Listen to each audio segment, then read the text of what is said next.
যত শুভেন্দু মিটিং করবে তত উনি তো ভিখারির বাচ্চা, ওর বাপ ঠিক নেই।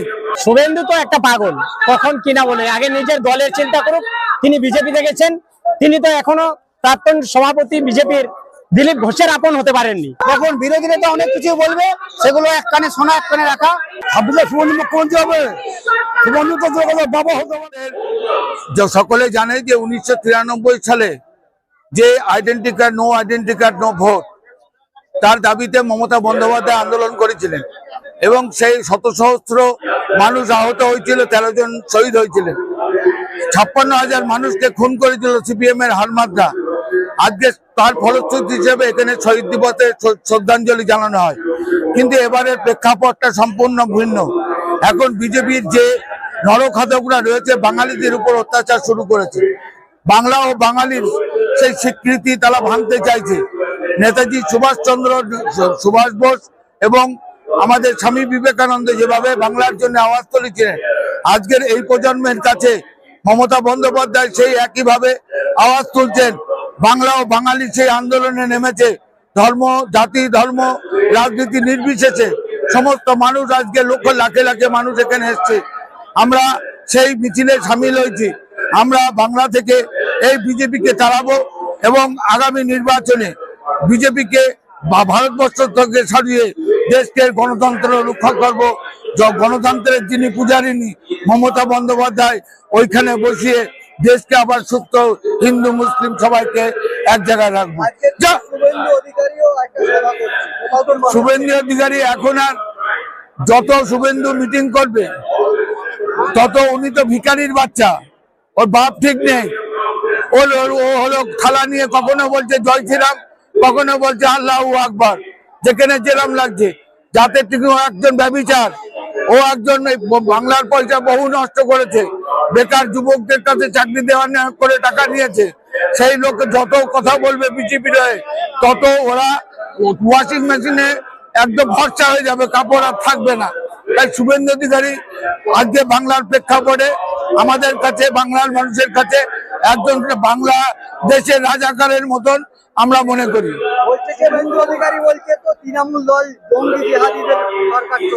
তৃণমূল কোনোদিন জঙ্গি বসে না। আজকে দেখুন ওই শান্তনু ঠাকুর এমপি যে সার্টিফিকেট দিচ্ছে রোহিঙ্গাদের, কোন দলের? বিজেপি দলের।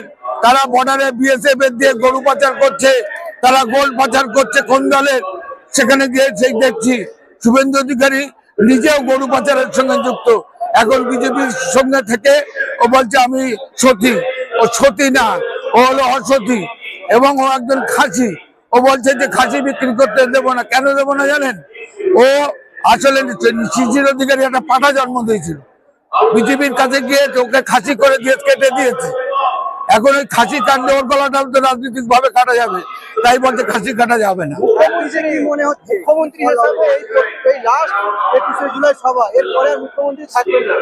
বাংলা থেকে বিজেপি বিতরণ হবে।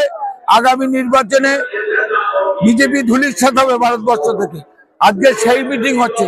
বাঙালিরা যখন আওয়াজ তোলে তখন সেই দল ভরসা হয়ে যায়।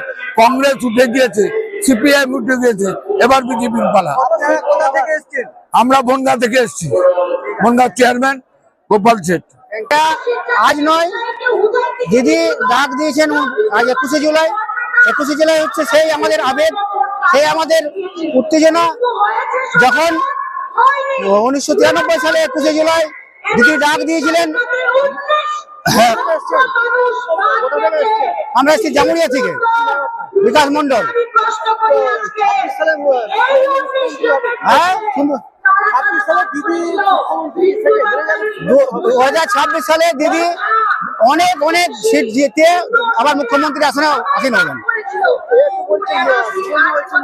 তখন বিরোধীরা তো অনেক কিছু বলবে, সেগুলো এক কানে শোনা, এক কানে রাখা। মানুষের, আমাদের বাংলার আপামর জনগণ যেটা সিদ্ধান্ত নেওয়ার সেটা নিয়ে নিয়েছেন এবং দিদিকে 250-এর বেশি আসন জয়লাভ করে দিদিকে আবার সিএম করবেন।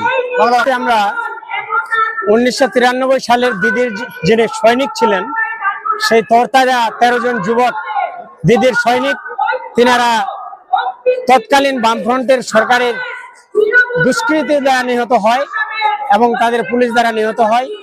সেই শহীদদেরকে স্মরণ রাখার জন্য, এবং যতদিন বেঁচে থাকবো আমরা সেই শহীদদের স্মরণ রাখবো এবং তাদের আত্মত্যাগ আমরা মানে মনে রেখে তৃণমূল দলটাকে সামনের দিকে এগিয়ে নিয়ে যাবো।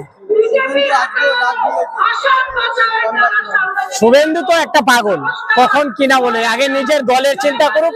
তিনি বিজেপিতে গেছেন, তিনি তো এখনো প্রাক্তন সভাপতি বিজেপির দিলীপ ঘোষের আপন হতে পারেননি, তিনি আর জনগণের কি আপন হবেন? যেখানে মানুষ হয়েছেন সেই পরিবারে বিশ্বাসঘাতকতা করেছেন, আর তিনি আর কি মানুষ রূপে আছেন? দেখুন, সে নিজেও জানে না যে আমি কোন ঘরের ছেলে। তিনি আগে নিজের পরিচয় দিন যে তিনি অরিজিনাল ভারতবাসী। যদি তিনি অরিজিনাল ভারতবাসী হন তাহলে ভারতবর্ষের যে সকল মানুষ আছে সবাই ভারতবাসী, না হিন্দু, না মুসলিম, না জৈন, না খ্রিস্টান, সবাই আমরা ভারতবাসী, সবাই আমরা এক।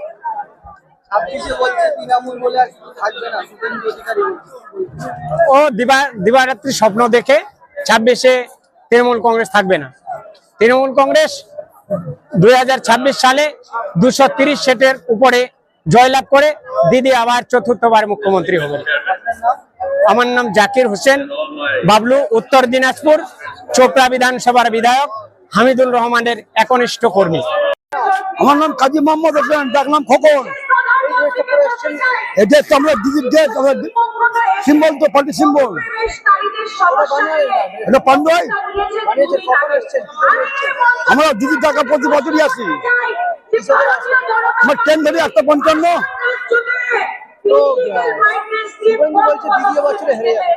সুবন্ধু ওটা স্বপ্ন, ওটা স্বপ্ন দেখে, মানুষ স্বপ্ন দেখে না, সুবন্ধু স্বপ্ন দেখছে।